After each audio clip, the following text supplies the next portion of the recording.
Good morning dear friends. मैं आज आपको ग्रामर से रिलेटेड बहुत एक इम्पोर्टेंट जानकारी मैं देने जा रहा हूँ। देखो, आप जब भी ग्रामर पढ़ने की कोशिश करें तब आप जो पार्ट्स ऑफ स्पीच वाला जो पोर्शन है उसको बहुत डिटेल में पढ़ें।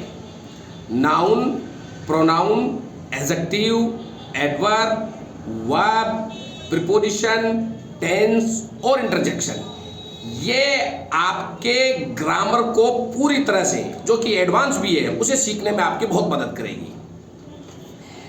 वर्ब के बारे में मैं आपको बताना चाहूँ, कई बच्चे इसमें गलतियां करते हैं। देखो बच्चों, वर्ब का जो टॉपिक है आप उसे इस तरह से पढ़े कि ये दो भागों में डिवाइडेड है, एक फाइनाइट और एक नॉन फाइनाइट।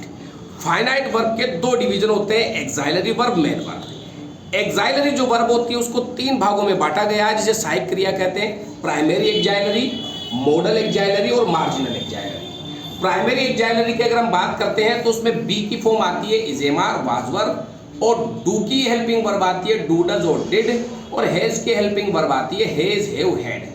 और इन हेल्पिंग वर्ब के साथ में मेन वर्ब भी अलग अलग होती है। जैसे इज, एम, आर के साथ हम आईएनजी लगाते हैं फर्स्ट फॉर्म के साथ, डू, डज, डिड के साथ फर्स्ट फॉर्म लगाते हैं, हैज, हैव, हैड के साथ थर्ड फॉर्म लगाते हैं। मॉडल एक्साइलरी भी प्रेजेंट व पास्ट में आती है, जिनमें कैन का कुड होता है, मे का माइट होता है, शेल का शुड होता है, विल का वुड होता है, मस्ट होता है, आउट होता है।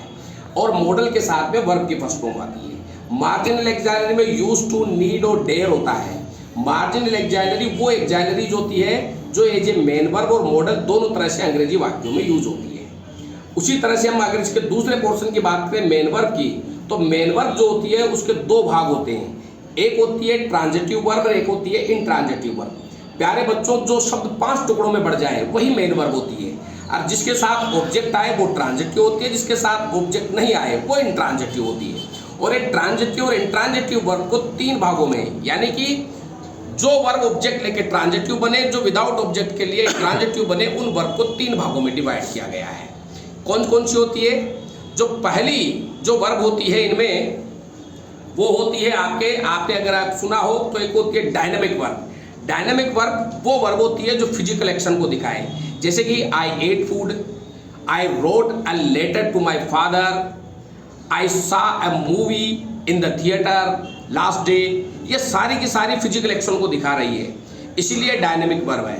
दूसरी होती है स्टेटिव वर्ब। स्टेटिव वर्ब वो वर्ब होती है जो किसी के स्टेट व पोजीशन को बताए, जैसे कि मैंने कहा हनी टेस्ट अ स्वीट। अब यहाँ पर हनी टेस्ट अ स्वीट, तो यहाँ हनी के दशा को बताई जा रही है, उसका जो स्वाद है वो मीठा है। जैसे कि मैंने कहा आई हैव ए गन, मेरे पास एक बंदूक है, तो यहाँ पर ये अधिकार को शो कर रही है। अब डायनेमिक और स्टेटिव में क्या अंतर होता है? डायनेमिक और स्टेटिव में ये अंतर होता है कि डायनेमिक वर्ब प्रोग्रेसिव वर्ब में भी लिखी जा सकती है, यानी कि हम इसे प्रेजेंट सिंपल में, पास्ट सिंपल में और कंटिन्यूस में हम इसे लिख सकते हैं आईएनजी के साथ में। लेकिन जो स्टेटिव वर्ब होती है हम उसके साथ में आईएनजी का प्रयोग नहीं करते हैं। लेकिन कुछ डायनेमिक वर्ब ऐसी होती है जो स्टेटिव होती है, और कुछ स्टेटिव वर्ब होती है जो डायनेमिक वर्ब होती है। जैसे कि मैंने आपसे कहा आई हैव ए गन, मेरे पास एक बंदूक है, ये स्टेटिव वर्ब है। लेकिन अगर मैं कहूँ I am having a lunch, I am having lunch, मैं लंच कर रहा हूँ, अब यहाँ हैव के साथ मैंने आईएनजी लगा दिया, तो ये स्टेटिव वर्ब थी लेकिन डायनेमिक वर्ब बन गई यहाँ पे। तो डायनेमिक वर्ब स्टेटिव हो सकती है, स्टेटिव डायनेमिक वर्ब हो सकती है, इसीलिए उन्हें मिक्स वर्ब कहा जाता है। फिर आती है लिंकिंग वर्ब। लिंकिंग वर्ब वो होती है जो सब्जेक्ट को ऑब्जेक्ट से लिंक करे, हम उसे लिंकिंग वर्ब कहते हैं। इसमें हमारे पास में कुछ ऐसी क्रियाएं होती है जो डायनेमिक भी हो सकती है और स्टेटिव भी हो सकती है। जैसे कि मैंने कहा I think he is watching outside the window, मुझे लगता है वह खिड़की के बाहर देख रहा है। तो ऐसे हम इसे लिंकिंग वर्ब में भी हम इसे लिख सकते हैं। तो ट्रांजिटिव और इंट्रांजिटिव जो वर्ब होती है उसे हम डायनेमिक, स्टेटिव और लिंकिंग वर्ब में हम इसे इस्तेमाल करते हैं। इस तरह से हम इसे डिवाइड करते हैं। और नॉन फाइनाइट जो वर्ब होती है उसे 3 भागों में डिवाइडेड किया जाता है। इन्फिनेटिव वर्ब जिसे टू के साथ लिखा जाता है। इन्फिनेटिव वर्ब 2 भागों में डिवाइडेड होती है, एक प्योर इन्फिनेटिव, एक बेयर इन्फिनेटिव। प्योर इन्फिनेटिव 2 के साथ आता है, बेयर इन्फिनेटिव वर्ब के फर्स्ट फॉर्म में आता है। एक होती है जेरेंड वर्ब जो नाउन की तरह परफॉर्म करती है आईएनजी के साथ लग करके, जिसे सब्जेक्ट, ऑब्जेक्ट, कॉम्प्लीमेंट, एडवर्ब या एडजेक्टिव में हम लिख सकते हैं वर्ब के फर्स्ट फॉर्म के साथ आईएनजी लगा के। जो नाउन की तरह काम करेगी। एक होती है पार्टिसिपल वर्ब, जिसे हम 3 भागों में बांटते हैं, जो कि एक विशेषण की तरह काम करती है। प्रेजेंट पार्टिसिपल जिसे आईएनजी के साथ लिखते हैं, पास्ट पार्टिसिपल जिसे थर्ड फॉर्म में लिखते हैं, और परफेक्ट पार्टिसिपल जिसे हैविंग प्लस वर्ब के थर्ड फॉर्म के तरह हम लिखते हैं। इस तरह से आप वर्ब के बारे में पढ़िए और डिटेल में पढ़िए, ताकि आपको और अधिक से समझने का मौका मिले और आप जो है वो एग्जाम में इसका फायदा उठा सके।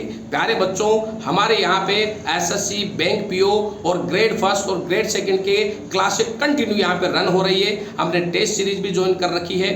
जरूर आए, जरूर यहाँ पे पढ़े और देखें और अपने कैरियर को एक नई उड़ान दे। एक बार आकर के जरूर मौका दे। मैं डॉक्टर महेंद्र सारन, स्वागत है हमारे यूट्यूब चैनल पे। हमारी जो क्लासें हैं वो रिद्धि सिद्धि, गोपालपुरा और गौशाला श्योपुर रोड पे रनिंग कर रही है। Thank you very much dear friends, बहुत बहुत धन्यवाद।